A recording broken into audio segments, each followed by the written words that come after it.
Kama serikali tunawatia moyo wale wawekezaji kwenye elimu, wawekezaji binafsi kuanzisha shule ili tuweze kuisupport serikali kwenye swala zima la utoaji wa elimu. Serikali yetu iko very fair, haizui hata mmoja anayetaka kuanzisha shule ya msingi au sekondari. Mtu mwenye uwezo akafuata zile taratibu zote za kuanzisha shule za msingi na sekondari wanaruhusiwa, wanapewa vibali. Hiyo ni support ya serikali. Ujuzi na maarifa ni kitu cha msingi sana katika kujifunza. Elimu ya sasa sio kukariri. Lazima mtoto anapokuja aelewe anachofanya ili baada ya hapa aweze kuendesha hata maisha yake peke yake. Na hata ukisikia huko nje sasa hivi tuna ile elimu ya amali. Elimu ya amali ina makusudio makubwa sana.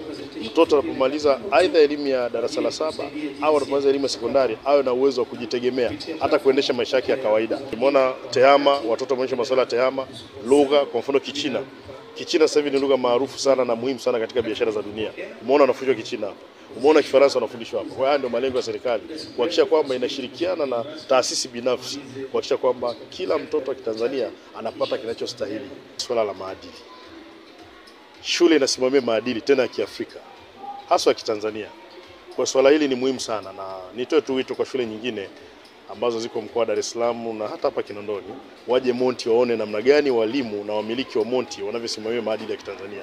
Watoto wanafundishwa namna ya kuishi na jamii zao, namna ya kuheshimu walimu wao, namna ya kuheshimu wazazi wao, namna ya kuheshimu kila mmoja wapo. Sote tunahitaji kusaidia serikali. Serikali ni sisi, ni watu, na kwa kusaidia serikali kuingiza investment kwenye elimu ndo tutaweza kutoa generation ya Watanzania ambao wanaweza kupambana na kuweza kuwa na matokeo chanya katika sekta zote, kutoka sekta ya afya, kutoka sekta ya elimu, kutoka sekta ya teknolojia. Watoto wetu wakiweza kukuzwa vizuri, kupewa elimu nzuri, wanakuwa na ujasiri, wanakuwa na confidence ya kuweza hata kutackle anything in life.